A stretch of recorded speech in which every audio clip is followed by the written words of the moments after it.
Welcome to another episode of Whitetail Rendezvous, coming to you 6 days a week as we interview whitetail experts and hear their traditions and personal stories of the hunt. Learn more about the latest gear, discover proven tips, and the latest strategies so you can make your next hunt a success. Now, here's your host, Bruce Hutchin. Whitetail Rendezvous is pleased to announce a partnership with GoHunt.com. Who's GoHunt.com? Well, if you're a DIY hunter, you need the information at GoHunt.com/insider. Why? Because it provides 4,200 profiles, every unit, every species, and every season. Furthermore, they give in-depth analysis, interactive maps, unit access, and seasonal trends. Draw odds are very important, and they give you the most accurate information in the business. All this is available when you go to GoHunt.com/insider. Make sure you use promo code WR when you join Insider. You'll get a $50 gift card for GoHunt.com Gear Shop. Remember, when you become a member of GoHunt.com/insider, you're going to get a $50 gift card to Go Hunt Gear Shop. What's in the gear shop? The best gear that you can buy for hunting the West. All in all, if you're hunting out West in 2018, GoHunt.com Insider is where you need to be to get all the research information. When you use promo code WR, Whitetail Rendezvous receives a small commission from GoHunt.com.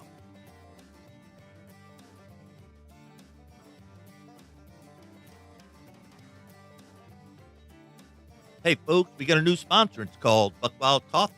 What's so special about Buckwild Coffee? Well, a gazillion people go to Starbucks every day and drink coffee. Well, why shouldn't Buckwild Coffee offer you light, medium, or dark roast with free shipping? All you have to do is go to whitetailrendezvous.com, go to shop, and order your coffee, and I'll ship it out for free.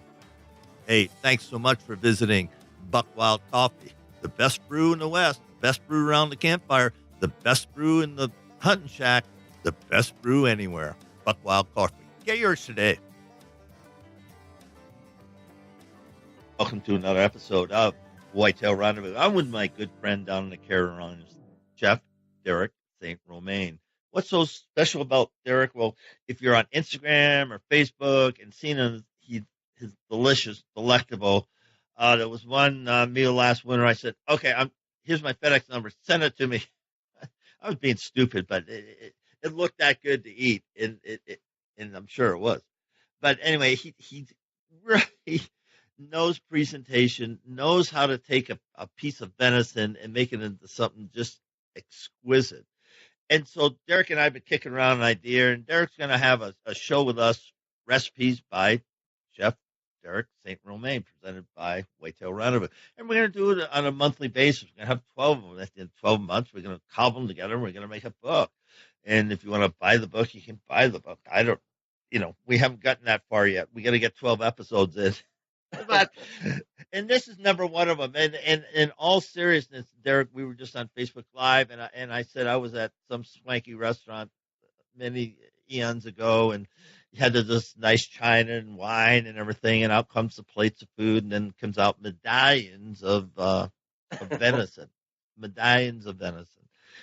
fancy, and watercress and whatever else they had, and they had that mushroom sauce and everything, and that was in a $29.95 dinner, folks. It definitely was not a $29.95 dinner. And the other thing about venison, it's organic. So the next time you get jumped by a hunter, oh, you shouldn't hunt, you shouldn't kill stuff. Okay. And so I killed and got processed 40 pounds of meat, and I gave it to my neighbor, and it was venison. It was 100% organic, and that is worth, on the street value, about $20 a pound. You figure out.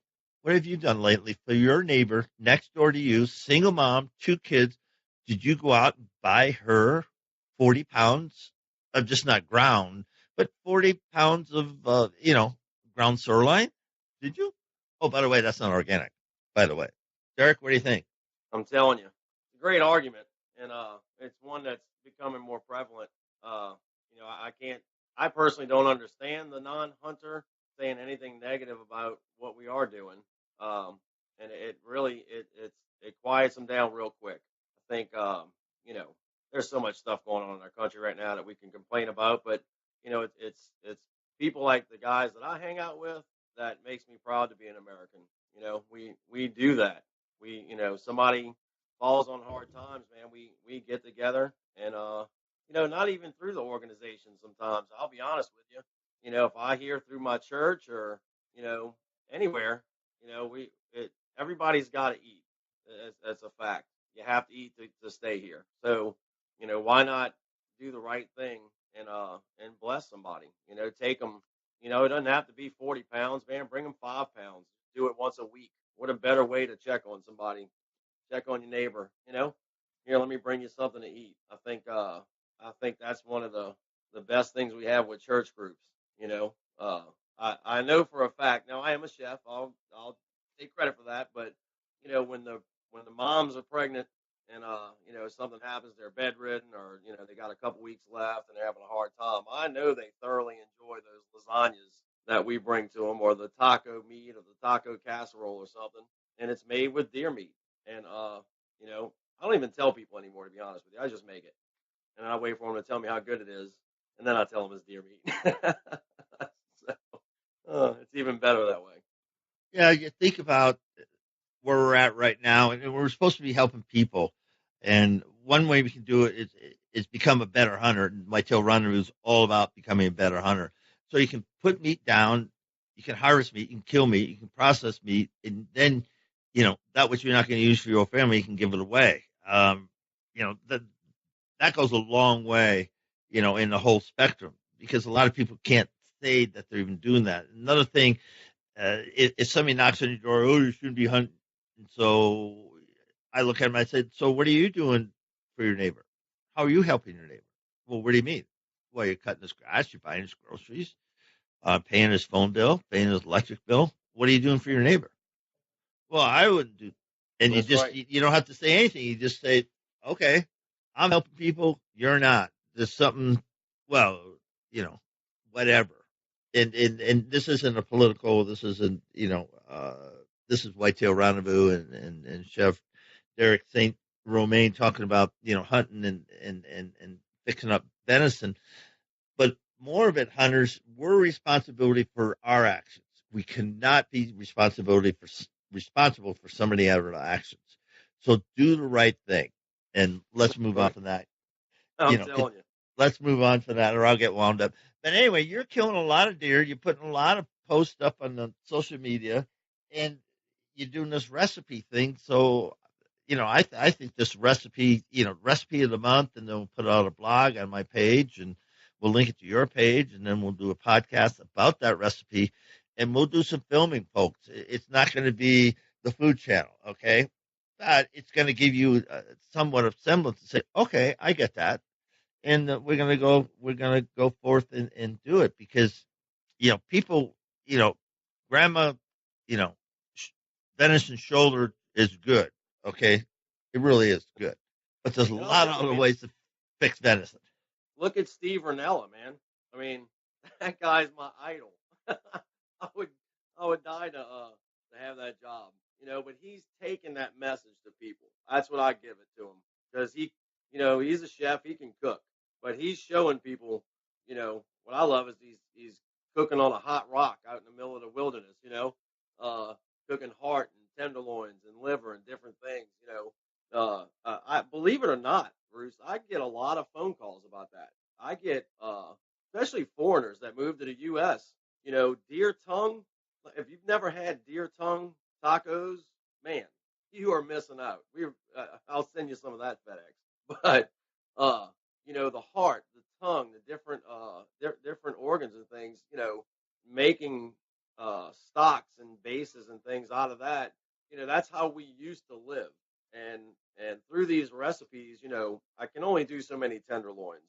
Can only make so many sauces and do different brines or whatever, and so many different mushrooms. And starting to get into some of the exotic cuts of meat, it is so good. And even myself find that I throw away a lot of sometimes the best parts. For years I didn't keep the heart of the tongue. And now I'm going to processors down the road and asking them, hey man, every time you clean a deer, can you keep the heart and tongue for me and freeze it? you know, and just I think just for me, it's to get the knowledge back in the hunter's hands. One of my I strive to make hunters heroes again. We say that a lot with Backyard Bow Pro, man. We're here to make hunters heroes again. And, you know, sustainability and organic, people use those hashtags a lot, but it's true. If you're going to kill an animal, don't just pull the back straps and hams off of it. Let's figure out what we can do with the whole thing, make great meals out of it, and share it. There's nothing better, than is sharing it. That's the best part for me. I had nose once, and I sort of kind of didn't know what I was eating. It was a moose nose, and it was like, okay, Right. But there's a lot of parts, and I love spending time up with the Inuit people in the caribou because they utilize. I'm not said they ate every single part, but every single part of that animal was utilized. That's right. Every single part. I respect that. I mean, think about where they live. I mean, I'll tell you a quick little story, and it put things in perspective for me. When I first started out with Backyard Bow Pro, it's been, I think 8 years now. I had a gentleman from Africa come to one of the seminars we were doing, and he heard me, I was running my mouth about sustainability, and he, I can't do the accent he had, but in his accent, he said, "Let me teach you, Mr. American, about sustainability," and he showed me a picture of a little garden that he had back in the village that he came from. And he said, it might have been 100 foot by 200 foot, something like that. It wasn't very big. And he said, every single plant, every leaf, every stem, everything that comes out of this garden, we eat because that's the only food we have. And he said, that's sustainability. And I was like, wow, it really put things into perspective for me because as Americans, I think the number is about 67 million tons of food we throw away a day in America. That's staggering. And then we have people walking around hungry. So that's really what drives me. I love doing these recipes and I love eating great. I'm very blessed. I have 7 children and all we eat is wild game. Well, not all we eat, but 98% of the protein we take in is wild. And it's just a blessing to be able to do what I do and share it. I don't know if anybody's ever walked into a food bank before where the freezer was empty and you walk in with 400 pounds of meat, man, they appreciate that. These families that come in there in North Carolina, we've got counties where 60% of the county is using food banks to live. That's staggering to me. It's heartwarming. It really is. And you mentioned so many tons of food are tossed out. Unfortunately, that's from restaurants because of certain laws. I was aligned with a rescue mission, and we would go out to restaurants and try to we know they're throwing food away, because of the laws, you just can't do that. So there's some reason for that. But we do have a hunger problem, and that's a distribution problem. But going back to what I said at the top of the show, it's a caring problem. When's the last time you took a meal over to somebody you completely didn't know and just fed their kid and said, I'm good for the month? People don't do that enough. There are people that do that. Don't get me wrong. But, get out of you and invest in other people and forget about your, I must be burning today. Forget about your BMW or, your, Mandavi wristwatch or whatever you hold dear. And even hunters ourselves. Okay, do I need another game camera? Game cameras, I'm going to call it $100. So you put it in a little kitty. At Christmas time, everything he said, I just don't need that. And I got a full closet of I don't need that stuff. So you take that and you say, okay, I got X hundreds of dollars, maybe a couple $1,000. Now you go to your buddy and say, okay, what are we going to do? Now you got to prove, you got to let these guys at Backyard and go, wait a minute. We really can make some damage here. Now we can go to a grocery store and say, okay, we're going to have our own food stamp program. We're going to bring these. We're going to shut your store down because we have $10,000 that's going to be spent in the next hour. You want the money or not? It's going to be spent right here. Here's the cash. And everybody who comes in here, we don't care what they walk, run them through. And when we're done with 10 grand, we're done. And nobody gets, a semi-load. Everybody gets a basket. That we're just kicking things around here because that's how Derek and I are. But think about doing that. Think about that type of movement, and then all of a sudden, it wouldn't all be political, or people getting shot on TV. It'd be, can you believe this? I don't know your thoughts. I'm rambling on, but it's just it goes to food because I've seen so much with working at rescue missions, and it's just like there's people all they want is a meal, one meal That's a it. day, one meal a day. Just go offer to work at a food bank. They're always accepting people to come help. It's not hard. You're basically sitting there. They know most people don't know how to cook in a professional kitchen, so they're looking for people to cut some onions and scoop some soup out. But look at the people that are there. You're gonna be shocked. You're gonna be looking at yourself. Because let me tell you a little story. About 13 years ago, Mr. Chef here ran from Hurricane Katrina in New Orleans. I'm from New Orleans, left the night before Katrina, and I thought I was somebody. I mean, I had some money, thought I did anyway, but left my home and quickly found myself in line at a food bank, and I had never crossed my mind one time that at any point in my life I would have to look for a meal, and that is honestly that's what sparked all this for me. I was doing it beforehand just because I like to share. And, to be honest with you, at the time, I'd kill a deer, and I was probably the only person I knew that was eating it at the time. But now, fast forward 20 years, and it just, I don't care how somebody got to the point that they need help. That is none of my business. I get that from some people sometimes. Well, what if the person's not helping themselves? That is none of my business. I could care less. I want to help people. And God's given me the talent to cook and also hunt, and has blessed me with properties and all kind of different resources, and I use it to the fullest extent because hey man, we're not gonna be here forever. So I know I'm closing in on 50, and that bow gets a little harder to pull back every year, especially in December. That's why they created crossbows. You're right, amen to that. So That's why they created crossbows. And thinking about that, to eat a deer, you got to kill a deer. Let's talk about killing deer. You get a lot of deer in the Carolinas. I know that. Are you shooting mostly does, bucks? Let's talk about your hunting. man, I am the doe slayer. I really killed my first big buck 2 years ago, and I'd already shot a doe. So I think it was just by chance. I knew he was there. I knew he was in the area, but I don't do a lot of big buck hunting, and I don't tell anybody what to do. If you want to sit in a tree for 3 years after one big buck, that's great, do it. Um, but I kind of go out with a little mission. Kill a lot of those early in the season. I'll hunt the rut, um, and then at the end of the season, we go back to killing does a lot. And North Carolina for the last few years has had basically an open season. You can in the area we hunt, you can kill as many does as you want. You get 6 tags a year, and then you can buy 2 doe tags every day.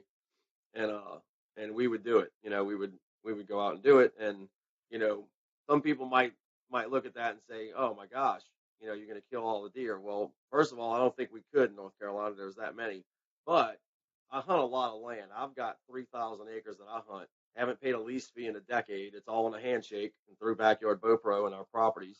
And a lot of it's farmland where after deer season, we might have killed 15, 18 deer off of this farm, this organic farm.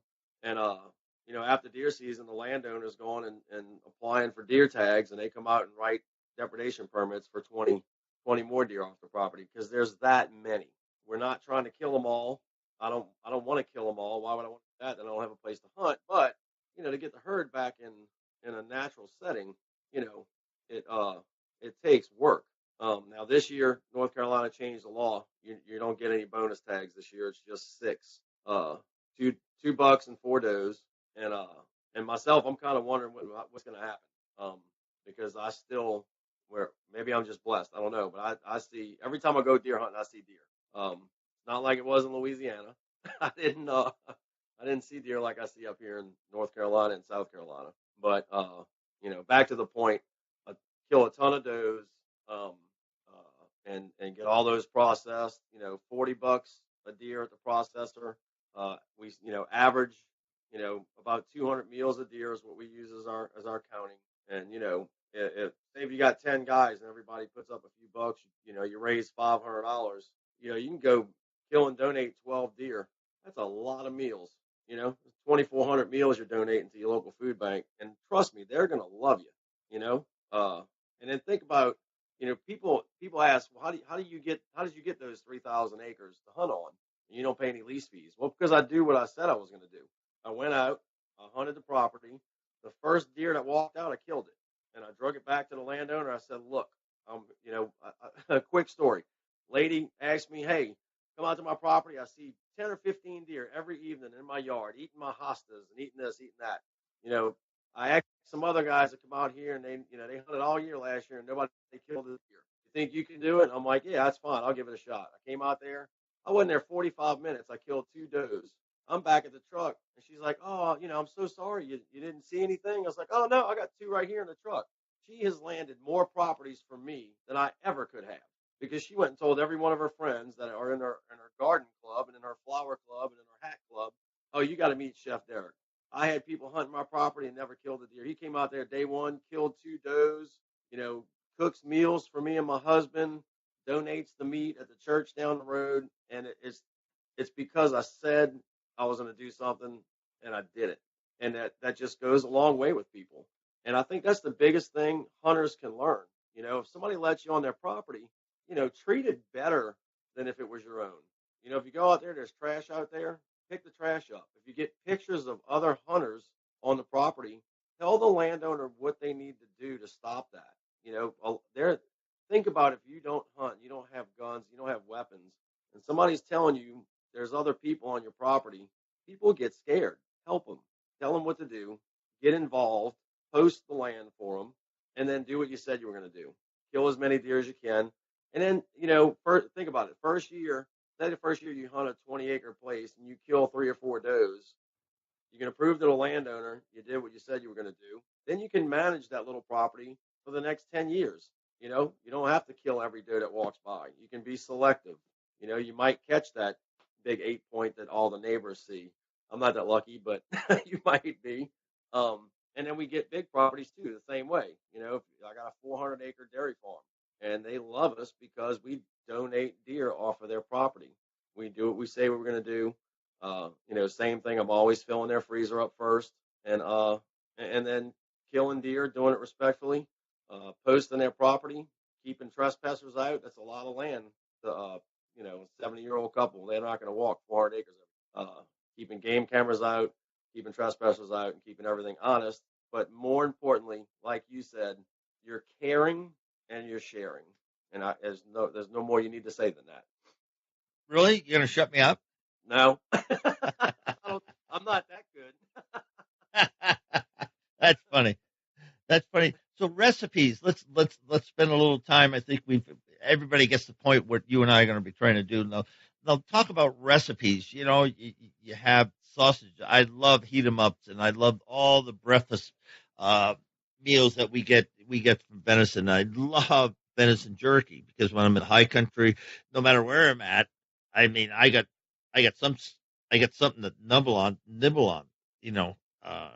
and bacon and all those things. It isn't just a cut of meat. It's so many things you can do with the cut of meat that the venison becomes the foundation of it, and that's why I like venison. Venison, Smokies and Slim Jims. I mean, it just goes on and on. Obviously, I hunt in Wisconsin, so they're used to preparing meat any way you want it. You just say it's not pork, it's venison. They go, okay, fine, and and away you go. Meat's meat. That's right. The one of the things I think that my favorite is sausage. There's deer sausage to me. I get more people asking me about deer sausage and jerky than anything. And even if they don't know I hunt and they find out I'm a chef, oh, you know how to make jerky? Yeah, I know how to make jerky. 7 kids, trust me. I learned how to make jerky a long time ago. But with venison and that sausage, man, it's so versatile. It's low in fat, so that you can add a ton of things to it. or you don't have to add a ton of things to it. I have one recipe I do where I don't add any fat. Now I'll say that you got to be pretty good at what you're doing to make that recipe come out right. But it's doable where you're just adding vegetables and powdered milk and such. But um, I found this company, man. Uh, uh, for years and years, I've been using Miners, uh, demi-glace, and chicken base. It's base paste, where you're making a chicken stock and you mix a tablespoon of this base paste into something and liquid and this and that. Found his company, and he has bacon base paste. And let me tell you something, man. Life changing event. I came up with a recipe, and I'll share it here for sure. But I do a chipotle bacon venison sausage. It it's incredible. It is by far not just venison, but the best sausage I've ever had. And I've tried all kind of crazy stuff, man. And it's that bacon smoky flavor. Even if you don't smoke the sausage, even if you're just stuffing it or you're leaving it, I make sausage all different kind of ways, where we just leave it in bulk or make I leave it in a hamburger patty form and make po' boys out of it and such. It's by far the best recipe I've ever done. I patted myself on the back for that. And something so easy. Uh, I think people overthink it. If you're making deer sausage, you can get as technical as you want, but it's not that hard. And then we're talking about jerky. Most new ovens now, you can turn the heat down to 160 degrees, which means you don't need your smoker anymore. You can make jerky in the oven, and we'll go through that one time as well. Very simple process. You put it in the oven, open the door overnight, put a little towel or something there to keep the door open so the moisture is escaping. And by the time you wake up in the morning, your jerky's done. And it was great. I think I made, if I'm not mistaken, I made 20 pounds over the Christmas holidays. Uh, 20 pounds of jerky, and my kids ate it all. What's your shrink rate? What's your shrink rate? Man, it's a lot actually. I'd have to look at it. I'd say at least 60-70%, of the weight for sure.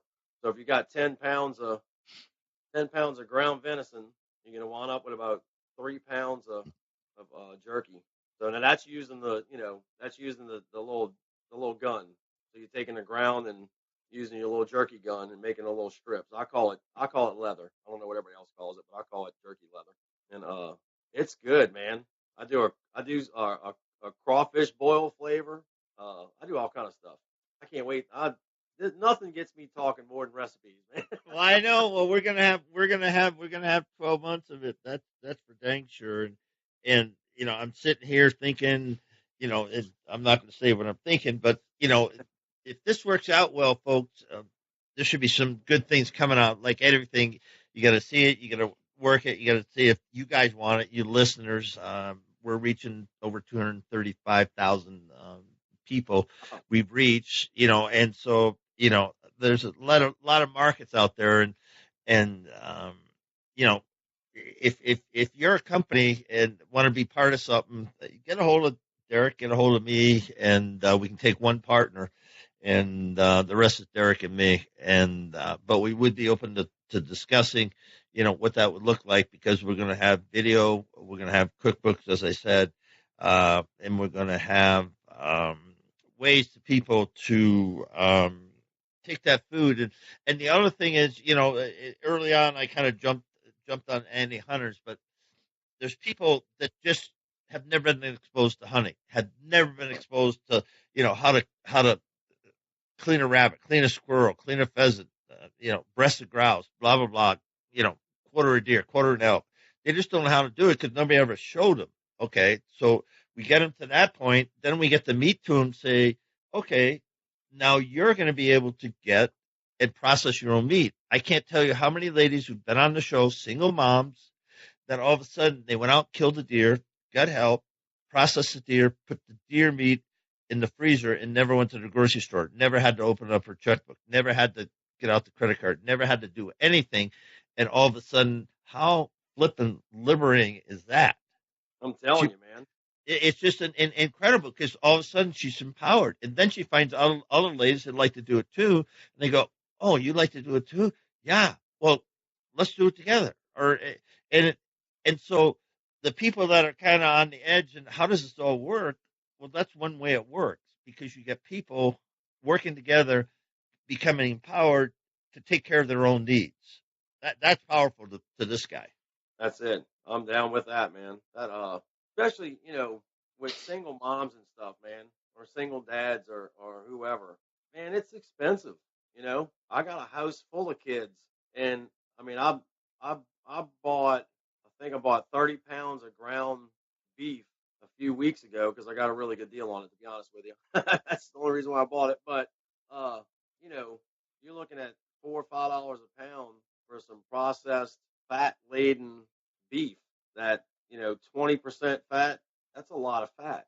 I mean, you go kill a deer, you get 40 pounds, 50 pounds of ground pure, less than 3% fat in that meat, and it's got all the nutrition in it, man, all your amino acids. You can't you can't get that out of beef. We're not raising. You can get it out of some places, but you're paying a lot more than $4 a pound for it. That grass-fed beef and that organic beef, you're looking. Like, man, check this out. I went to a farmer's market a few weeks ago. They wanted $12 a pound for a rabbit. I said, man, am I in the wrong end of this business? $12 a pound for a rabbit, and I mean, a hunting license in North Carolina is $45. A box of shells, for a 12 gauge, what, $20 maybe to go do some rabbit hunting, and it's mind boggling to me, and they sold out.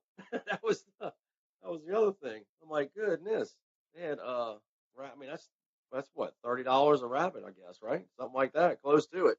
Yeah, but it was skinned. It was organic. It was skinned. Yeah. It was ready. You have to know how to cook it. Now you could boil it. You could broil it. You could fry it. You could do all those types to it. But if I want, that's good stuff. Have at it. But everybody just open your mind to what you can do with food and where food comes from, and then figure out the most economical way to go get some food. Morel hunters are out there. They've been out there for a while. Morels, I don't know what they're selling per pound, but it's a whole heck of a lot. A lot. Definitely. A lot. A whole heck of a lot. That myself. Like, man. Well, yeah. How many grow in North Carolina? I don't know if there's a lot, but I'd go searching for them for dang sure. Well, yeah. Well, we've been rambling here, and Derek and I are going to be working on some things, and so, come June, we'll have the first installment. I'm going turkey hunting in May, so I'll be back May 10th. So yeah, we should be able to get it up sometime in June. But he's going to be thinking, I'm going to be thinking, but both of us want you to be thinking about, okay, what kind of recipe would I want? My email address is whitetailrendezvous@gmail.com. Derek's is Derek at backyardbowpro.com. I can be found at Whitetail Rendezvous any place. Just Google me. I'm out there in social media. Derek, how can people get a hold of you? Probably easiest way is either Facebook or Instagram, and that's Chef Derek St. Romain, and there's a period in there. So it's DEREKST period ROMAIN. And we want to hear from you. And we get this up and launched. We're going to have winner of the month. Winner of the month, they're going to submit a recipe. Derek's going to cook it. Then we're going to eat it, and then we're going to rank it. And somebody's going to win something. I what that something is, don't ask me, but it will be something. It'll be something worthwhile. But we got a lot of plans, and because food, what you eat is what you are, and that's the truth. If you ever do any mountains or high intensity extreme type hunting, you better get good stuff in you, or you're gonna crash, big time. Amen to that. Big time. Any final thoughts, or we're out? I'll tell you what, I would definitely stay tuned because wild pigs are on the move in the United States, and I've been doing a little freelance work here on the side, and we can definitely branch out, not from just the deer, but we can do a pig or two here, and that is some good eating, man. I don't particularly want pigs around me, but I'm going to do a little traveling at the end of this month and into May, doing some turkey hunting and some pig hunting, and that's some good eating, man. That's all I can say to that. I think in the next 10 years, you're going to see pig hunting and a whole lot of gear specialized to pig hunting. And from me, you're going to see a whole lot of recipes and a whole lot of things geared towards that too, because those little things do some damage, but they sure do taste good. But still doesn't compare to the deer hunting though. I'll be honest with you. I'm a deer hunting nut, so when it's not deer season, I'll go after the pigs. But if it's deer season, I'm going after deer. So. Well, with that, thank you so much for listening to another episode and a kind of a primer, or a prelude to what Derek and I are going to be up to in 2018. Yes, indeed.